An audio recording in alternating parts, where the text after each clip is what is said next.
여러분, 한국교회가 이렇게 부흥하게 된 놀라운 역사는 평양의 부흥운동이 그 시작이었습니다. 평양에 1907년도에 이제 1월 6일부터 평양이라고 하는 곳에 장대현 교회라고 유명한 교회가 있습니다.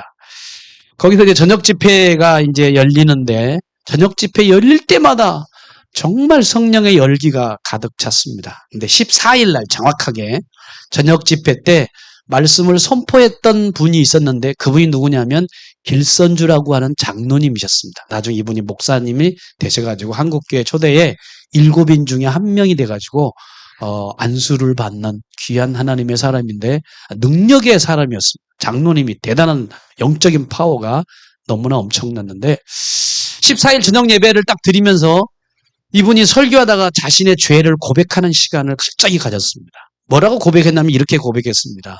저는 아간과 같은 사람입니다. 구약성경 아간 알죠?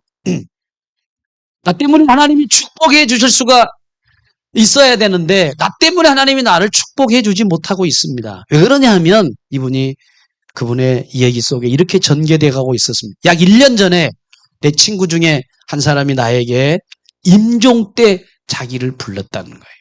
그러면서 뭐라고 하냐면 길장로 내가 이제 하나님의 나라 가게 됐는데 우리 아내가 계산을 잘 못해. 셈이 좀 약해. 그래서 내가 하나님께 떠날 텐데 내 재산을 당신이 좀 정리를 좀 해 줬으면 했어. 믿음직한 장로님이 있기 때문에 이런 얘기를 하고 이분이 세상을 떠났습니다. 그리고 이제 떠나면서 마지막 뭐라고 그랬냐면 친구에게 걱정하지 말아라. 내가 잘 관리해보고 잘 돌볼 테니까 염려하지 말아라. 편하게 하나님의 나라 가세요. 그리고 세상을 떠났거든요. 그래서 이분이 이제 친구의 이제 아내가 있는 미망인이잖아요. 미망인의 재산을 잘 관리를 하다가 그분이 그 돈 중에 미화 100달러가 있었습니다. 지금은 얼마가 안 되지만 당시에는 돈이 굉장히 많은 돈이었겠죠. 100달러 금액이 있는데 그걸 몰래 개인적으로 사치를 해가지고 자기가 자기의 통장에다가 집어넣었어요. 장로님이. 그래서 이분이 그 간증을 하면서 제가 그 100달러를 개인적으로 사치한 죄인입니다. 내가 하나님 앞에 정말 죄를 졌는데 오늘 성령의 인도를 통해 성령이 나에게 말씀하시는데 책령하시는 말씀을 듣고 내가 회개합니다. 내일 아침에 그 미망인에게 달러의 돈을 사드리겠습니다. 이렇게 얘기를 했습니다. 간증할 때 예배 분위기가 어떻게 됐겠습니까? 모든 사람들이 자기의 죄를 생각하게 되었어요. 그 자기 마음에 이렇게 죄를 생각하고 그분이 눈물 흘린 마음으로 간증을 쭉 하는 모습을 보면서 거기에 있던 선교사님이 한 사람이 있었는데 이 길함이라고 하는 선교사님이 있었습니다. 이 선교사님이 갑자기 제의를 하기를 시작했습니다. 여러분, 이 시간 성령께서 너무나 강하게 우리에게 인도하시는데 이 시간 함께 같이 원하시면 통성으로 하나님 앞에 기도했으면 좋겠습니다. 그러면서 통성 기도하십시다. 그래가지고 모인 모든 성도들과 함께 통성으로 기도하기를 시작을 했는데 길선주 장로님이 한 그 간증의 회개가 뇌간에 불을 붙인 것처럼 모든 청중들에게 성령의 큰 임재가 있어지고 통회하는 소리가 곳곳에서 눈물을 흘리면서 하나님 저도 나쁜 놈입니다. 저도 아간과 같은 사람입니다. 그러면서 모든 전성도가 회개하며 통회하는 자복하는 시간이 되었는데 참석한 한 선교사가 뭐라고 그랬냐면 이런 얘기를 했습니다. 한국인들의 기도가 하늘 보좌를 향해서 효효하는 것 같다. 여러분 이 길선주 장로의 회개하는 기도가 모든 성도들에게 통해하는 기도로 연결되어져서 마침내 1907년 같은 해에 시작된 평양 대부흥회에서 이 장대현교회에서 예배드렸던 것이 주도적이 되어가지고 그 영향으로 전국의 많은 교회와 기도원에서 부흥이 일어나고 회개가 일어나가지고 전국에 확산되는 놀라운 축복의 부흥의 역사가 한 장로님이 성령께서 마음을 두드려서 회개하고 주님께 간절히 기도했더니 모든 성도들과 모든 대한민국의 교회에 놀라운 부흥의 역사가 오늘날 대한민국의 교회를 이렇게 이루게 되어졌다고 하는 것입니다. 이 길선조 목사님, 나중에 목사님이 되시죠?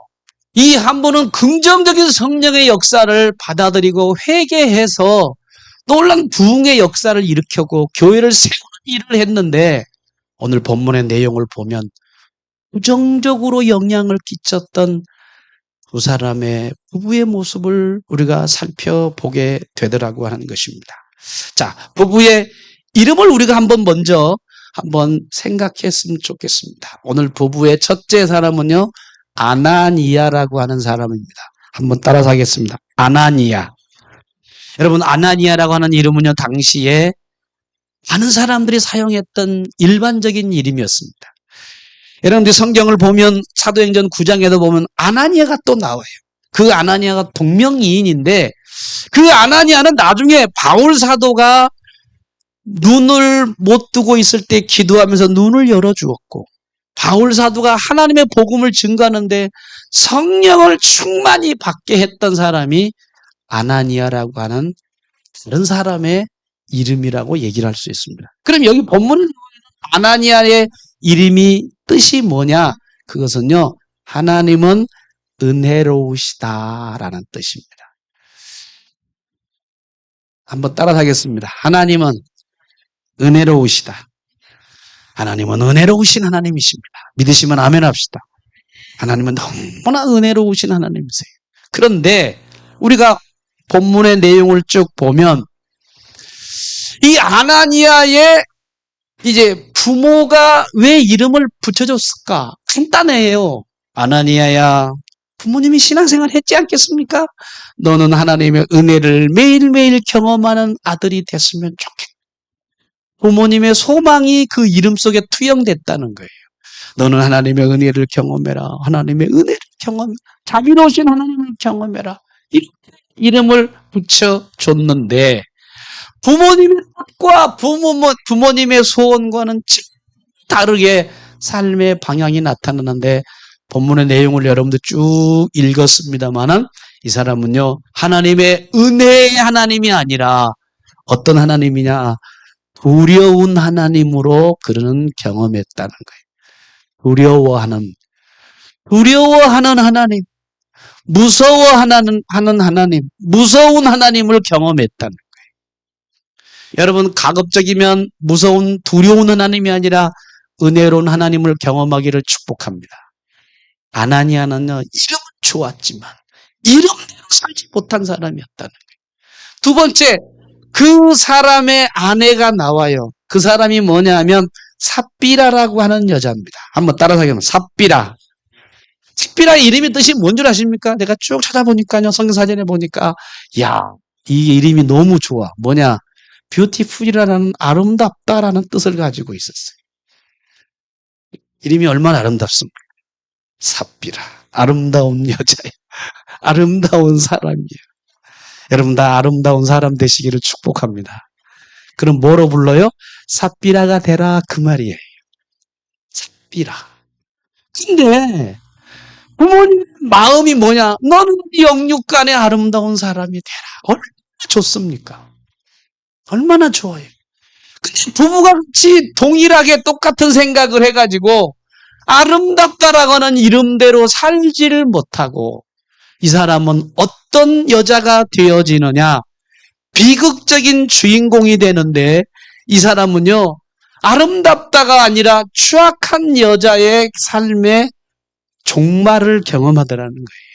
추악한 여자가 돼. 아름다운 여자가 되시기를 주님의 이름으로 축복합니다.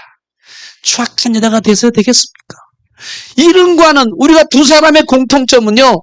이름은 좋았는데 삶은 꽝이야. 신앙적으로도 완전히 이 사람은요. 정말 불운한 사람, 신앙적으로 굉장히 추악하고 타락한 사람으로 인생의 종말을 끝나더라고 하는 것입니다. 여러분 이름으로 한번 잘 생각해 보세요. 여러분 이름대로 살고 계십니까? 여러분의 부모님은 여러분의 자녀를 통해서 너는 이렇게 살아라. 그래서 여러분의 이름을 정말 아름답게 만들어줬는데 이름대로 사시느냐 말이에요. 우리 옆 사람과 이름대로 삽시다. 시작. 여러분 이름대로 살아야 돼요. 제 이름은 늘 얘기하지만 뭡니까? 양이 하늘로 승천한다. 양은 사실은 다리 양자예요. 다리 양자. 그러니까 다리를 건설해서 승천하는 거예요. 그래서 다리를 놓아주는 거예요. 다리. 양자가 들보리 양자거든. 들보리 양자인데 한문에서는 좀 부정적이 나가요. 양상군자라는 말 알죠? 도둑놈이라는 뜻이거든요. 근데 양자라고 하는 게 다리야, 다리. 교량 역할을 하는 거예요. 저는 해석을 할 때 뭐냐? 너는 하늘나라로 가는데 교량 역할을 해라. 그래서 우리 할아버님이 제 이름을 너무 잘 지어주신 것 같아서. 전 열심히 만나면 이 사람이 딱 보면 이걸 봐요. 구원받은 사람인가? 구원받지 못한 사람인가? 그래서 연결해서 복음을 직선적으로 증거해서 거부반응을 일으킨 사람도 있지만, 그러나 복음대로 살려고 굉장히 이 교회 와서 최선을 다해서 살아온 저의 모습입니다. 여러분도 최선을 다해 살기를 축복합니다. 다시 한번 이름대로 삽시다. 시작! 이름대로 사셔야 돼요. 어디 우리 집사람 뭐하고 쭉 하다가 우리 아버님이 내 이름을 멋지게 해주신 것 같아. 왜? 영화잖아. 영화. 말자, 숙자 막 이렇게 얘기를 하는데 이름이 거의 다 그래. 자자가 들어가잖아요. 일본 이름처럼. 근데 우리 아버지가 나한테 영화라고 했을까? 뭐냐? 주의 복음을 전하는데 영화롭게 사용되라고 하는 이름을 지었다고 그래서 오늘 설교하려고 그러는데 너무나 좋은 예화를 주셨네. 그래가면서 제가 생각을 했습니다만은 이름대로 사셔야 돼요. 이름대로 사야 돼요. 근데 이 두 분은요, 참 이름대로 안 살았어. 얼마나 안타깝습니까? 안타까운 사람이에요. 그러면 자 보세요.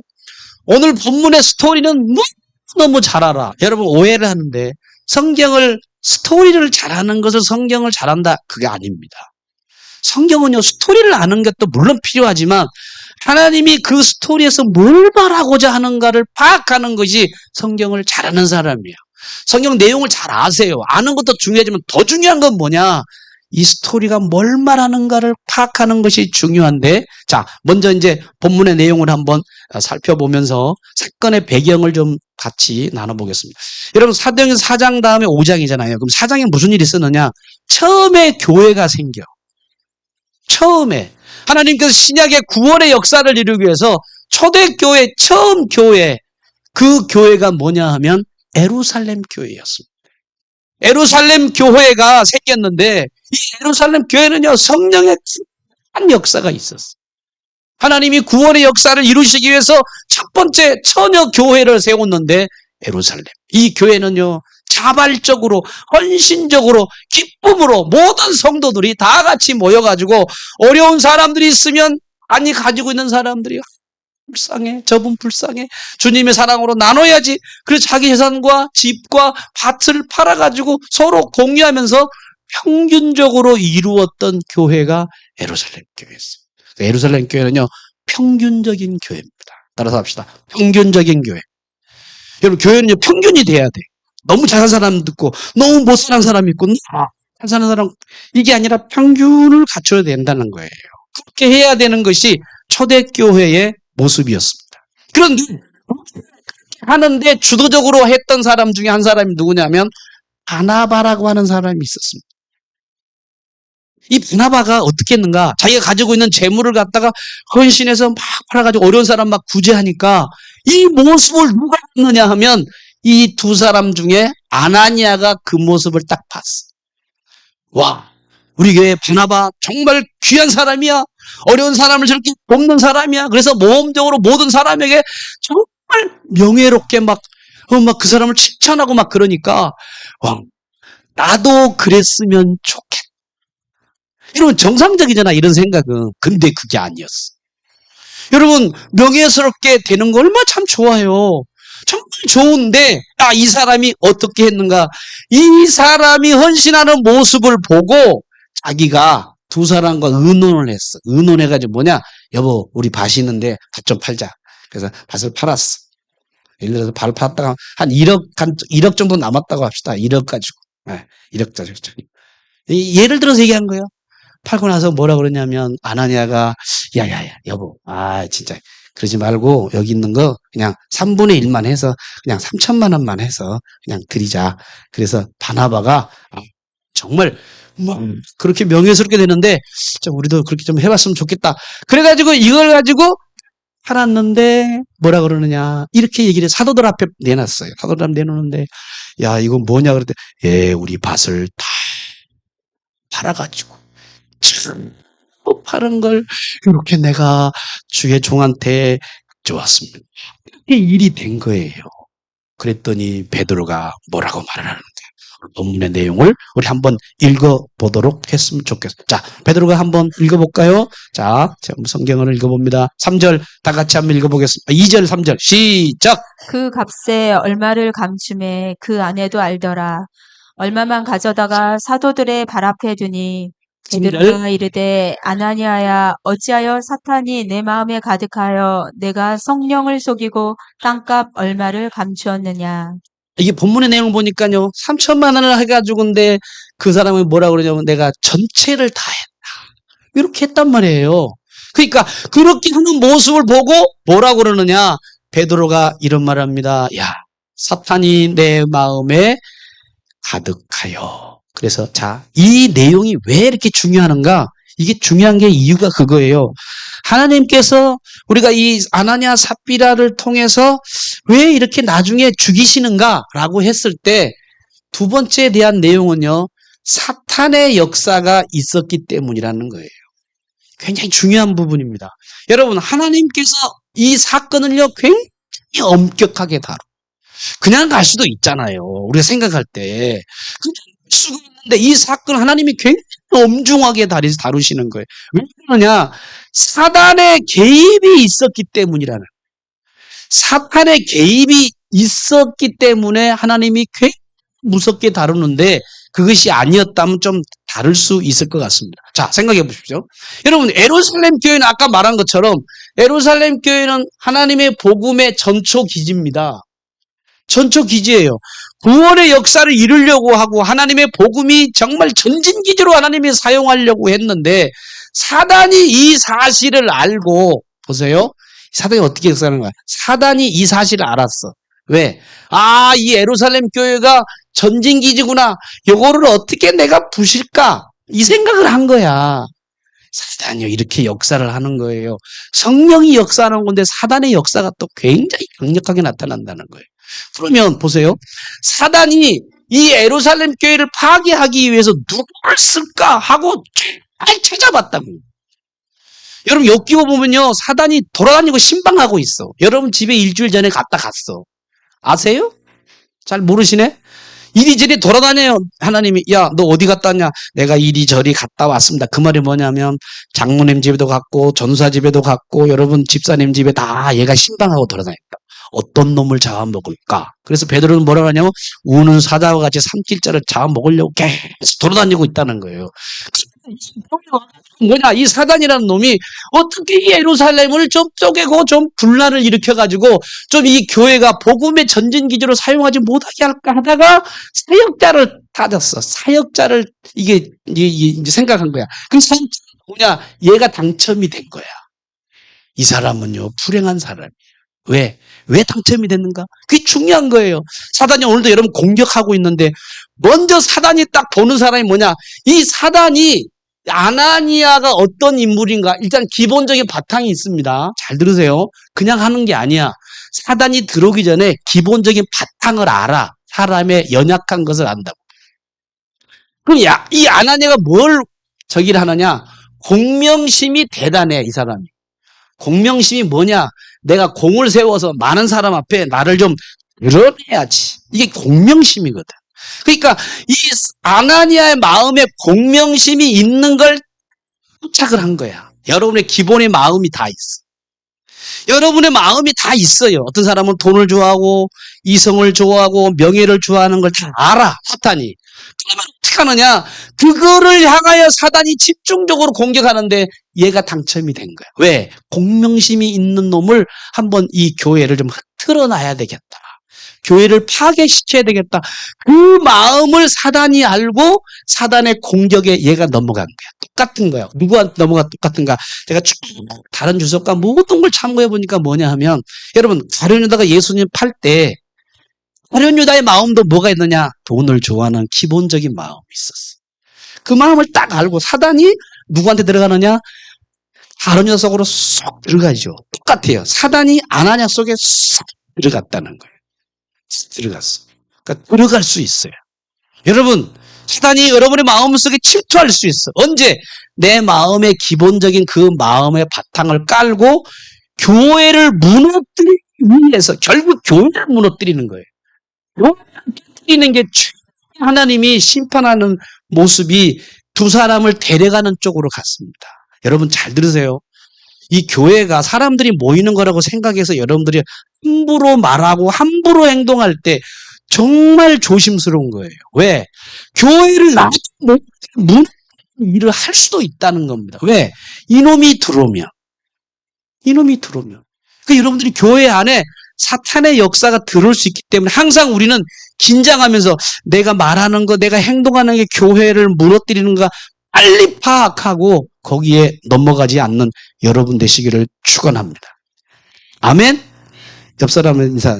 교회를 무너뜨리는 일에 동참하지 말고 세우는 일을 합시다. 시작! 그렇게 하셔야 된다 그런 거예요. 그러니까 보세요. 하나님 왜 아나니아 삽비라를 데리고 왔는가? 교회를 보호해야지. 구원의 복음을 전하려고 이 교회를 구원하기 위해서는 이 사람을 데려갈 수밖에 없었다는 거예요. 하나님도 이런 방법을 쓰신 걸 보면 우리가 참 하나님도 얼마나 우리가 이 사람을 대해서 교회를 걱정하면 이 사람을 데려갈 정도로 하냔 말이에요. 여러분 생각해 보세요. 아나니아 삽비라는요 구원받은 사람입니다. 여러분 오해하지 마세요. 구원받은 사람이야. 구원받은 사람도 사단의 공격의 대상이 될 수 있어요. 어떻게? 이런 마음을 가지면 교회를 무너뜨리게 하는 일에 동참할 수 있다는 거예요. 그래서 하나님께서 교회 무너뜨린 사람을 손을 보십니다. 가정을 망하게 하든지 사업을 망하게 하든지 어려움을 당하든지 관계에 어려움을 당하든지 여러분 절대 여러분 인생의 삶 살아가면서 교회를 내부적으로 무너뜨리는 일에 동참해서는 절대 안 돼요. 또 모르고 할 때가 있어. 그럴 때는 회개하시고 내가 이 일을 해서 교회에 예전도에 남전도에 학생회 청년회 무너뜨리는 일에 동참하지 말아야 되겠다. 그 마음을 우리가 이 사람을 통해서 우리가 생각할 수 있다는 거. 자, 그러면 간단하게 말씀을 드리겠습니다. 그러면 오늘 본문의 말씀을 통해서 우리에게 주시는 여러 가지 부분이 있는데 우리가 이 부부를 통해서 경계하고 조심해야 될 것인가? 자, 여기 말씀 보니까 여러 말씀이 있는데 3절을 한번 더 읽겠습니다. 3절. 시작. 베드로가 이르되 아나니아야 어찌하여 사탄이 내 마음에 가득하여 내가 성령을 속이고 땅값 얼마를 감추었느냐. 내 마음에 사단이 가득하여. 이거 지금 하나님께서 말합니다. 사단이 가득했다 그랬어요. 가득했다라고 하는 것은 이미 지배를 당하고 있는 겁니다. 아까 말한 것처럼 가룟 유다처럼. 자, 그리고 뭐라고 그랬냐면 내 마음이 가득하여 내가 성령을 속이고 그랬어요. 따라서 하면 성령을 속이고. 자, 잘 들으세요. 사단이 가득해서 성령을 속였다고 그랬어요. 그 다음에 베드로가 아나니아가 뭐라고 그러는가? 그 다음에 한번 읽어보겠습니다. 자, 시작. 땅이 그대로 있을 때에는 내 땅이 아니며 판 후에도 내 마음대로 할 수가 없더냐. 어찌하여 이 일을 내 마음에 두었느냐. 사람에게 거짓말한 것이 아니요 하나님께로다. 자, 이게 뭐니까 사람에게 거짓말한 게 아니요. 사람에게 하는 게 아니라는 거야. 누구한테 하느냐? 성령 하나님께 한 것이라 이렇게 말씀을 합니다. 잘 들어보세요. 자, 네가 사단에 가득했는데 네가 성령을 속이고 하나님께 네가 잘못했다. 사람이 아니다. 이렇게 얘기를 해요. 자, 여기서 중요한 교훈이 우리에게 있습니다. 뭘 말하느냐면 이게 무시무시한 말인데 지금 아나니아는 베드로에게 그리고 주의 사도들에게 거짓말 행동이 성령께 죄 짓는다는 생각을 전혀 못했다는 거예요. 잘 들으세요. 무슨 얘기냐? 베드로에게 주의 사도들에게 거짓말 행동이 성령께 죄 짓는다는 생각을 전혀 하지 않는다는 생각을 했는데 여러분 우리도 사람에게는 죄를 짓지만 성령께 죄 짓는다고 생각을 우리도 안 하고 사는 경우가 많다는 거예요. 그러면 성령 하나님이라고 말하면서 내가 사람을 속인 게 아니라 성령 하나님께라고 얘기를 했는데 자 여기서 중요한 원리와 법칙을 잠깐 말씀드리겠습니다. 자 베드로는 네가 사람에게 한 것이 아니라 하나님께 했다. 그 말은 뭐냐면 네가 사람에게 한 것이 아니라 성령 하나님께 했다라고 하는 그런 의미는 이런 말입니다. 보세요. 여러분 우리가 사람에게 하는 것이 자 우리가 행동을 하잖아요. 사람에게 행동을 한 것이 결과적으로 뭐냐? 하나님께 했다는 겁니다. 이게 굉장히 중요한 거예요. 사람에게 했는데 그 결과가 뭐냐? 하나님께 행동으로 한 것이라고 지금 얘기를 말하고 있어요. 사람에게 했는데 결과적으로 누구한테 한 거예요? 하나님께 하는 거예요. 그럼 예를 들어서 설명할게요.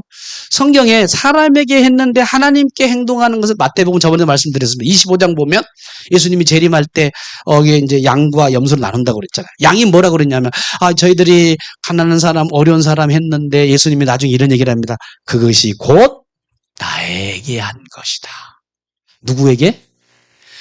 감옥에 들어간 사람, 헐벗은 사람한테 그리고 여러 가지 물 마시게 하고 먹고 마시게 했던 모든 것들이 누구한테 한 거냐? 나한테 했라고 주님이 말씀하셨다는 거예요. 그게 뭐냐? 사람에게 했는데 결과적으로 하나님께 한 거라고 하는 것입니다.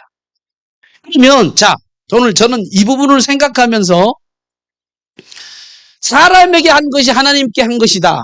자 간단하게 예를 좀 드리겠습니다. 여러분 아내에게 행동한 게 있어요. 아내에게 행동을 했어. 어떻게 행동? 여러 가지가 있겠죠. 자, 여러분들이 아내에게 행동을 했는데 그 결과가 누구한테 한 것이 되는 거냐? 누구한테 한 것이 돼요? 와, 이건 굉장한 겁니다. 여러분들이 아내에게 한 것이 하나님께 한 거라는 것을 여러분들이 기억하셔야 돼요. 그렇게 하셨습니까? 왜 그렇게 아내에게 한 것이 하나님께 한 것이 된 거나 제가 설명할게요. 여러분, 그리스도인들이 왜 아내를 사랑해요? 자, 한번 여러분 장로님이나 우리 집사님들이나 왜 아내를 사랑하십니까? 라고 말을 하면 무슨 대답이 나오겠어요? 제 아내가 이쁘기 때문에 그렇습니다. 그래가지고 할 수도 있죠. 그렇죠? 그 다음에 제 아내가 요리를 너무 잘해가지고 요리를 잘해서 내가 아내를 사랑합니다. 이렇게 할 수도 있죠. 아내가 내 말 들으면 순종도 잘해요. 그렇게 해서 여러분 아내를 사랑하십니까? 그럼 요리 못하고 이쁘지도 않고 순종도 안 하면 안 사랑하는 겁니까? 사랑해야 돼요. 왜? 왜 사랑해야 돼요? 하나님이 아내를 뭐라고? 하나님이 아내를 사랑하라고 했기 때문에 요리를 좀 못하더라도 얼굴이 좀 안 생겼더라도 순종을 좀 못하더라도 몸매가 날씬하지 못하더라도 누가 명령했어요? 하나님이 사랑하라고 했기 때문에 하나님을 사랑하는 마음으로 누구를 사랑하느냐? 아내를 사랑해요. 여러분들 아내에게 맡겼다면 누구한테 한 거예요? 하나님께? 하나님이 사랑하라고 하는 말씀대로 안 했기 때문에 여러분 결과적으로 하나님께 대한 행동을 여러분들이 하신 거라는 거예요. 여러분 반대로 하겠습니다. 이러면 이제 남편들이 갑자기 얼굴이 하얘지는데 이제 반대로 할게 반대로. 성경은 뭐라 그러냐? 남편을 왜 사랑해요? 목사님 우리 남편이 돈 잘 벌어가지고 그래요 안 그래요? 그럴 때가 있지. 그리고 우리 남편요 핸섬하고 잘생겼어. 그래서 내가 사랑하고 순종하고 그래요. 우리 남편은 내가 하라는 대로 해줘요. 물론 그렇게도 좋지만 자 남편이 돈도 안 벌어와. 그리고 하는 일이 별로 이렇게 이쁘지도 않아. 그리고 자꾸 막 하는 게 말썽만 부려. 그럼 여러분 순종 안 해야 됩니까? 순종해야 되는 거. 왜? 하나님이 아내들한테 뭐라 그랬어요? 주 안에서 순종해라 라고 말씀한 그 하나님의 말씀에 따라서 순종하는 거예요. 그래서 남편으로 성경은 뭐라고 그럽니까? 자녀들에게 주 안에서 자녀가 노엽게 하지 말아라. 자녀에게 하는 게 하나님에게 한 거란 말이죠. 여러분 자녀에게 어떻게 됐습니까? 지금까지 내가 낳은 자녀라고 막 됐습니까? 여러분 회개하셔야 돼요. 그리고 바뀌셔야 돼. 이제는 자녀는 하나님께로 온 선물이기 때문에 정말 하나님 돌보듯 해야 된다는 거예요. 이런 원리로 얘기한다면 여러분 목회자를 여러분들이 어떻게 대하십니까? 아 목사네 담임 목사네 아유 월급 주는 사람이지 내가 막 하나님께 하는 겁니다. 나 성도들도 마찬가지. 제가 여러분 성도를 대해요. 그 하나님께 하는 거예요. 여러분 성도들이 성도들을 향하여 시기하고 질타하고 막 비방을 한다면 하나님께 한 거란 말입니다.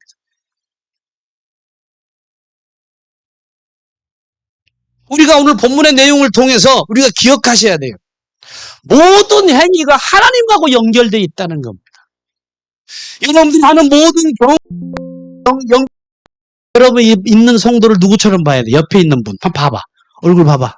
얼굴 봐보세요. 누구처럼 돼야 돼요? 예? 하나님처럼 돼야 된다는 거예요. 제가 성경적인 근거를 대고 얘기할게. 괜히 얘기하는 줄 아세요? 여러분 골로새서 3장 24절의 말씀에 우리 한번 볼까요? 3장 24절 말씀에 뭐라고 말하는가? 우리가 한번 찾아보도록 하겠습니다. 이거는 한번 찾아보세요. 여러분 이 말씀을 기억하면서 사람들에 대한 자세를 바꿔야 돼. 여러분 정말 바뀌게 되래. 그래서 3장 24절 한번 찾아보겠습니다. 찾아셨으면 우리 한번 다 같이 우리가 한번 읽어보도록 했으면 좋을 것 같습니다. 자, 우리 한번 다 같이 하셨나요? 다 같이. 자, 지선자매도 한번 해보시겠습니다. 자, 좋습니다. 자, 3장 23절 다 같이. 3장 23절. 자, 23절 다 같이 읽어보겠습니다. 시작! 무슨 일을 하든지 마음을 다하여 주께 하듯 하고 사람에게 하듯 하지 말라. 따라서 하겠습니다. 죽게 하듯 하고 사람에게 하듯 하지 말라. 무슨 일 하든지 마음을 다하라고 얘기를 했어요. 여러분 금년 한 해를 한번 쭉 정리를 해보시기 바랍니다. 내가 교회나 아니면 직장이나 아니면 가정에서 내가 마음을 다해서 옆에 있는 직장 상사나 밑에 부하라든지 어떤 사람을 만나든지 야, 내가 주님처럼 그렇게 못했다면 우리는 회개해야 돼. 누구? 베드로가 아나니아를 통해서 네가 사도에게 한 거는 사람에게 하는 것처럼 공명심을 얻으려고 네가 했구나. 근데 그것이 누구한테 한 거냐? 하나님에게 했다. 이렇게 오늘 본문은 우리에게 말하고 있습니다. 여러분 만약에 자 이렇게 한번 이해해보십시오. 내가 만약에 인간에게 대한다 그러면 어떻게 할까요? 인간에게 대하면 뭐 그냥 함부로 할 수도 있죠. 그렇죠. 여러분 함부로 대할 수 있어요.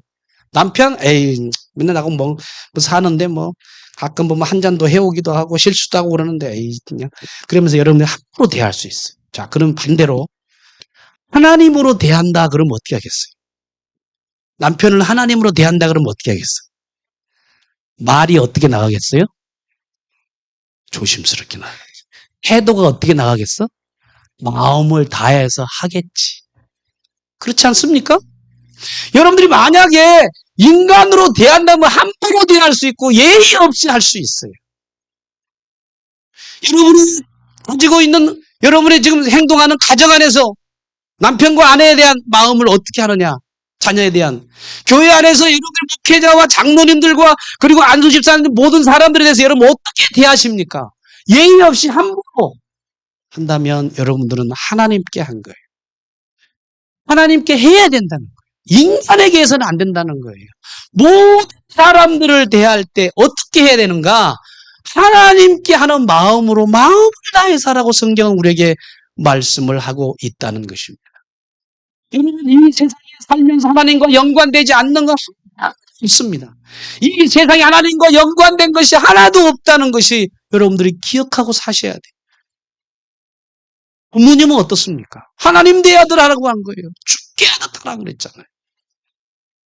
여러분 베드로전서에서는요. 베드로전서 2장 19절 말에 뭐라고 그랬습니까? 억울한 일 당할 때도 내가 사는 사람이 억울한 일을 당해. 그때도 누구하고 연관시키느냐 이렇게 말씀합니다. 너희가 억울한 일을 만나면 참으라고 말하지 않고 누구를 기억하냐? 하나님을 기억하라고 말씀을 했어요. 저 사람이 나를 공격하고 나를 막 하더라도 하나님을 기억하면서 참고 기다리라고 말씀을 하고 참으라고 말씀을 하셨습니다. 그러면 오늘 여러분들이 내가 그리스도인인데 여러분들이 지금도 사람을 대할 때 하나님의 말씀으로 받아들이지 않는다면 아무리 교회를 오래 다녀도 정말 무슨 직분이 있다라고 할지라도 여러분 세상 사람과 똑같이 행동할 수가 있다. 그렇지 않습니까? 내 사랑하는 아내 하나님처럼, 내 사랑하는 남편 하나님처럼. 그러면 태도와 자세와 말이 달라지겠죠. 함부로 하지 않겠죠. 주님을 대할 때 여러분 주님처럼 대한다면 어떻게 함부로 할 수가 있고 대할 때 정말 주님의 마음으로 한다면 어떻게 할 수 있고 함부로 할 수가 있겠냐. 오늘 여러분과 제가 어떤 마음을 가져야 되는가. 모든 사람을 대할 때 직장에서도 마찬가지. 내가 모든 처음 만나는 사람도 누구처럼 대해야 되느냐. 하나님처럼 대하라는 거예요.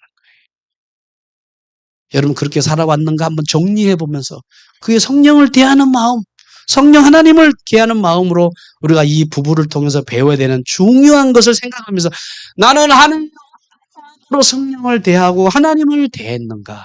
오늘 이 귀한 마지막 달 첫 주에 나의 삶과 나의 태도와 나의 자세와 나의 마음을 한번 정리하면서 내가 지금까지 잘못 살았구나.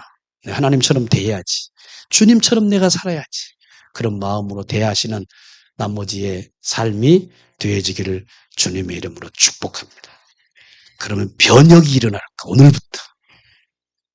오늘부터 기적이 일어나기를 축복합니다. 아멘 소리가 작은 것 같아. 여러분의 삶 속에 개혁적 삶이 일어나기를 주의 이름으로 축복합니다. 아멘. 옆 사람에게 당신을 주님처럼 섬기기 위해서 시작. 그러면 잘하셔야지. 그죠? 하나님처럼. 기도하겠습니다.